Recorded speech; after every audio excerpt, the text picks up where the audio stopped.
Hey you guys, making this video kind of very impromptu. So sorry if you keep hearing a sound, it's because my computer here is doing a lot of updates. I don't know why. It just suddenly has decided it needs to update like every program that it has. Anywho, hey, it's Jake. I just thought that today I would kind of go through some books that have been very, I should be looking over here. That are very influential on me and my practice as a witch and etc. labels and terms. um, Especially early on in my practice, these books were super big for me. So let's get started. The first one is Secrets of Shamanism: Tapping the Spirit Power Within You by Jose Stevens, PhD, and Lena S. Stevens.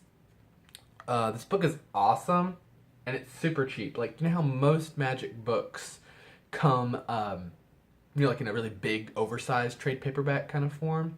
This comes like a mass market paper book size, like a standard paperback size, if you know what I mean.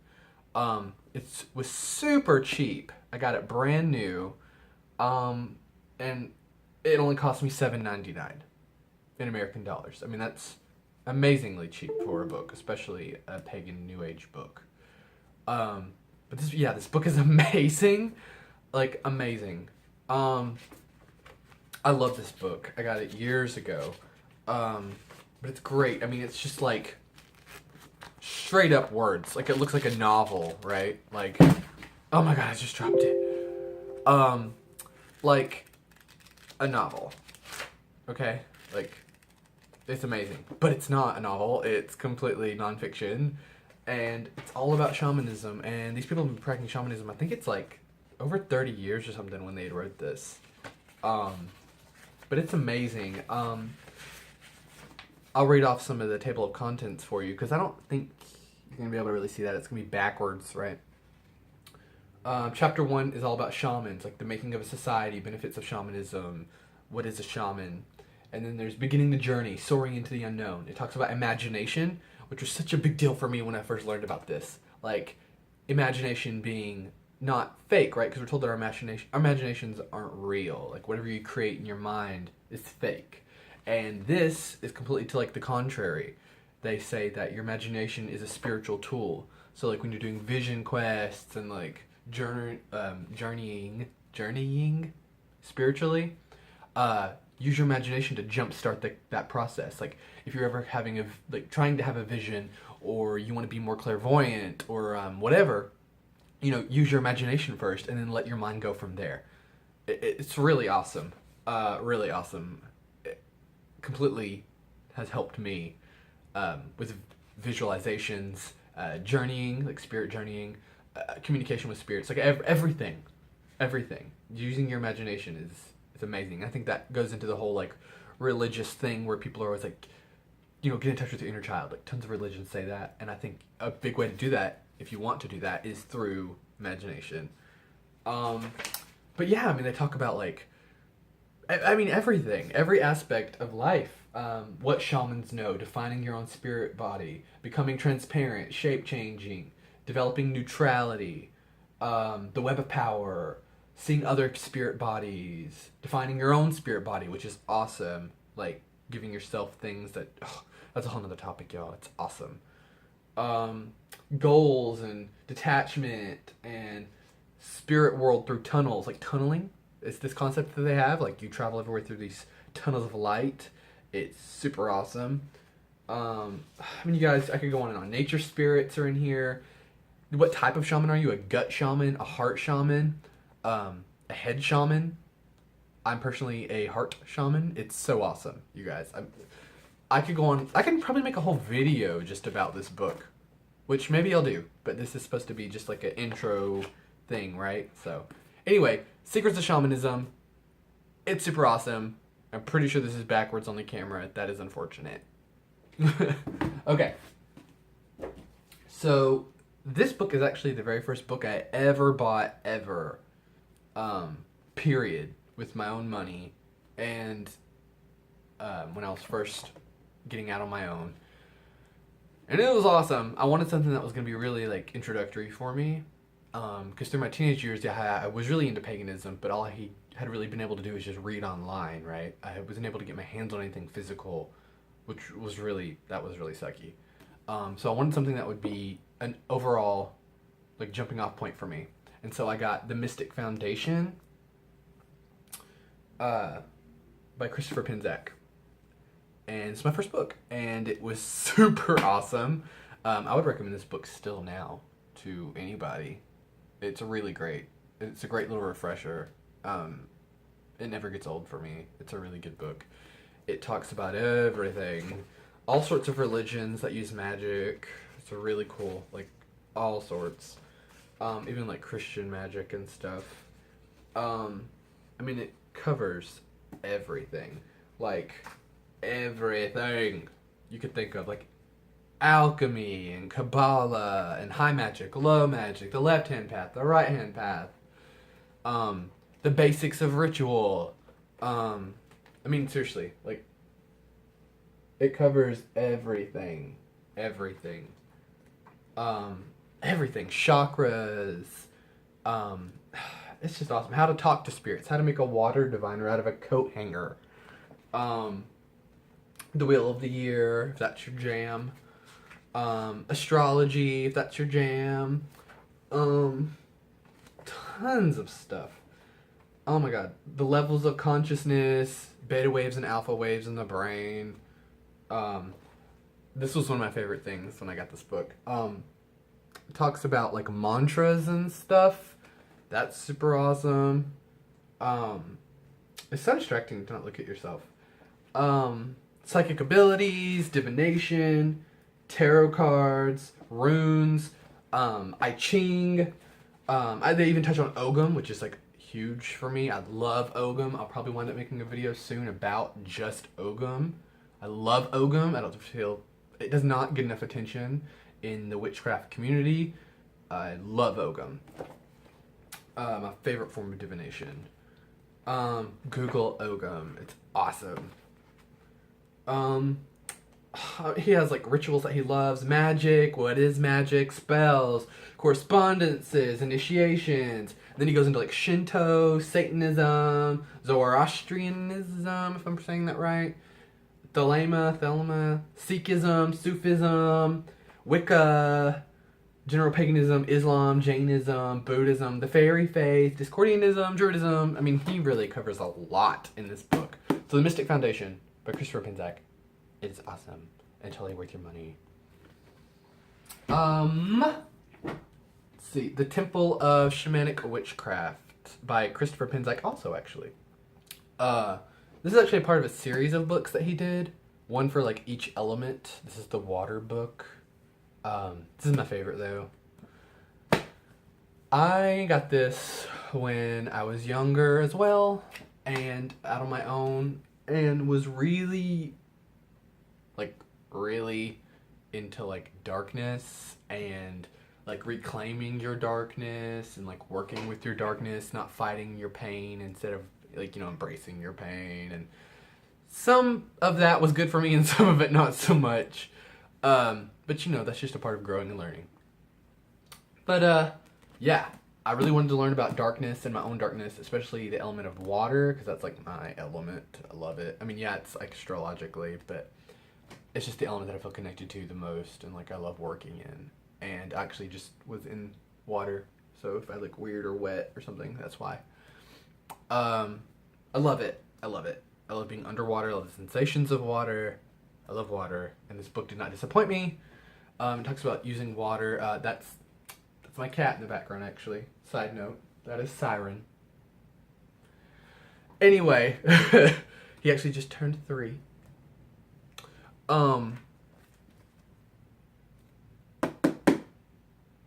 Spirits and stuff. They talk about how to talk to spirits through water, using water as like a conduit for the other realms and stuff. It's super cool. He talks about like healing through it. He talks about magic in all these different cultures and how they saw them, but how it's all essentially the same. Smudging. He goes over smudging in this. And, you know, using different things besides sage, because The white sage, which is like the most common smudge stick that you think of when you think of sage and smudging yourself.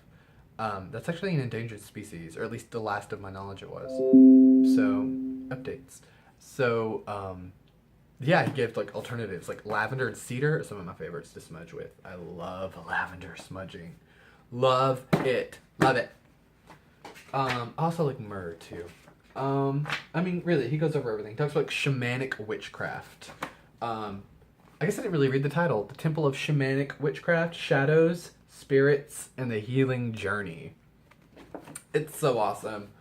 Preparing for shadow work, emotional training, shamanic cosmology, crafting your own shamanic tools. He talks about, you know, how witchcraft basically evolved from shamanism and how like shamanism is kind of the basis for all paganism. Like it was the first, right?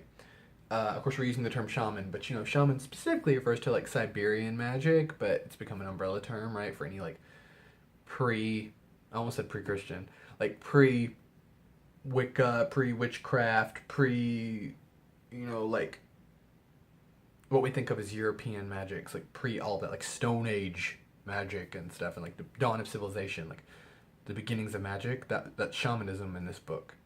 But it's so awesome. Power animals, how to meet your power animal. Shadow animals, which is like the animal you're most scared of. That's an animal you should work with because it represents your fears and has the biggest lesson for you. So for me, it was sharks at one point. Like great whites. That was my shadow animal. And I had to learn a lot through it and get the shit scared out of me in the process. I feel like I'm still learning from it though. But awesome stuff in this book, you guys. Awesome stuff. I mean, so many rituals. Oh yeah, becoming a death walker is this thing that he has. It sounds awesome and sounds much darker than what it really is. But really, this book is amazing. It talks about poltergeist and astral fragmentation, like reclaiming the bits of your soul that you've given to other people and stuff like that. So great. I mean, God. Seriously, he talks about plant partnerships, like instead of animal totems, like plant totems. It's awesome. How to work with powerful plant spirits. It's awesome. In this book, gemstones, past life. I mean, seriously, this book is it's really big. It's so in-depth on the topics that it does cover. It's a really good book. Let's see. This book is like awesome. Like, it's a huge book for me right now, personally. It is my jam right now. The Urban Pagan, Magical Living in a 9-to-5 World by Patricia Telesco. This is a really good book. I got it a few months back, so I'm still really digging through it. Because I kind of like to pick through books. I don't really read them cover to cover. Just pick through what I like, and eventually I wind up reading the whole book that way. But yeah, the Urban Pagan. Because, you know, I think most of us live in cities at this point, right? So we don't always have the resources or the time or whatever to just go out into the middle of nowhere and, like, you know, do stuff under the moon or whatever, you know, and just be surrounded completely in nature with no power lines and stuff.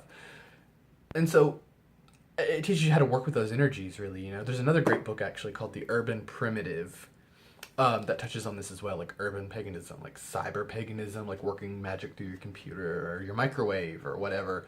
It's really cool. Talks about, like, urban totem animals and stuff. It's awesome. It's talking about, like, realistic tools for you to use, like why use your athame and all these, like, outdated items that we don't use in our modern world. So, like, using your cell phone and stuff like that, and it's just awesome. It's really great. It's a really great book. It's really cool. So you should check it out. When I was first trying to find guides to work with and, like, really getting into, like, magic and witchcraft, and voodoo and all these things that have influenced my path over the years, I turned to this book called The Encyclopedia of Spirit by Judica Isles. The ultimate guide to the magic of fairies, genies, demons, ghosts, gods, and goddesses. And I said that really weird. Goddesses.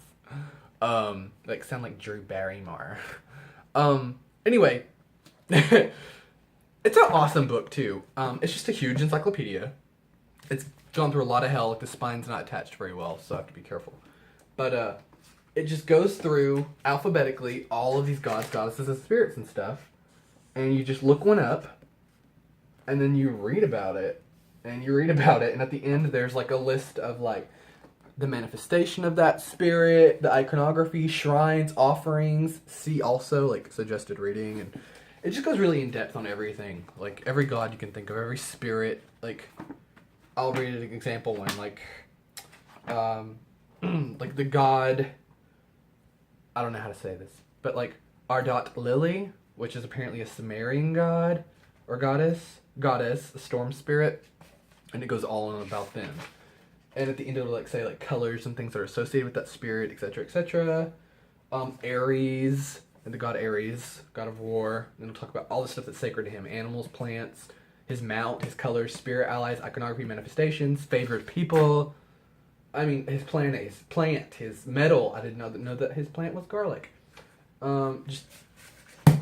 It's an amazing resource. She also has a companion one called the Encyclopedia of Spells, which is like thousands and thousands of spells in there, you guys. It's awesome. If spell work is your stuff, you should definitely check this out. And the sister book to it. Also, this helped me a lot when I was starting out. The Ultimate Encyclopedia of Mythology. I've got to learn to switch this around. I'm sorry this is going to be backwards for you guys. But, the myths and legends of the ancient worlds from Greece, Rome, Egypt to the Norse and Celtic lands. That's pretty much all it covers. It doesn't really cover that many Chinese gods or anything else other than, like, basically Europe and India. But it's awesome. Beautiful artwork in here, you guys. Like, really, really pretty artwork that you can't really see. But it's super great. Super great. This book has so many gods in it and events and like a page just for Ragnarok and like what that means. It's awesome. Awesome. I mean, good God, some of this artwork is just gorgeous. Like gorgeous artwork. Like gorgeous artwork. Just beautiful like romantic period stuff. Oh my God, it's amazing. So there's not much left to say about that. It's pretty straightforward. It's an encyclopedia. But it's called The Ultimate Encyclopedia of Mythology by Arthur Cotterell and Rachel Storm. Is my cat in one of my bookshelves? I think he just got stuck behind it. So my last book I wanted to recommend, is Natural Healing, Wisdom, and Know-How. It is a really big book. Like, it's just big sized. Like, big sized. Like, I don't have long arms, but like a big size. And it's awesome. Super awesome. A practical guide to healthy living. And it covers a ton of stuff. Like, I still have not gotten through this book, and I've had it for a long time. Like on the back, here's some of the topics, just some of the topics that it covers. Macrobiotics, progressive relaxation, raw foods, visualization, herbal fundamentals, Chinese medicine, acupressure, aromatherapy, skincare, autogenics. What the hell is that? Traditional yogi diet, color and sound remedies, meditation, reflexology, female-specific herbalism. Male-specific herbalism is in there too. Good God, everything. Chakra healing, floral acupuncture, homeopathy? I can't say that. Biofeedback. I did not know what that was until I read this. Herbal first aid, which is awesome. Emotional health, healing with color, self-hypnosis, also awesome. Healing with the voice, which is awesome because I love singing, and singing yourself like a healing spell is awesome. Healing with crystals and gemstones, amino acids, vitamins, minerals. Seriously, you guys. Seriously. I mean, this is like a medicine cabinet in a book. I'm serious. It's amazing. Also has recipes for like food and like eating and stuff. Obviously with like the raw foods and stuff. This was also really helpful when I was vegan. I was vegan for a long time. Not anymore, obviously, since I was speaking of it in the past tense. But, yeah, you guys, it's awesome. Like, flower essences, a whole chapter. Like, it's awesome and huge. A huge book. Huge! And really cheap for how big it is. Like, $19.95. So, it is massive. There's also a book on, like, crafting things, like, from this company. Gardening. Like, it's, like, natural gardening and know-how. And, like, this know-how series. Wisdom and know-how. So, like, insert words here and then wisdom and know-how. There's a ton of them. And they are awesome. Anywho, there's actually a ton more books I'd love to share with you guys. But, that's all I thought I would do for now. Leave any comments down below. Maybe leave me a list of your favorite books or books that are really influential to you and you were starting out. You know, just general chit-chat. But that's it, you guys. Those are books that are really important to me. I hope you can check them out. And let me know down below, again, whatever books you would like me to check out. And we can, like, talk about them and stuff. Alright, you guys. Bye.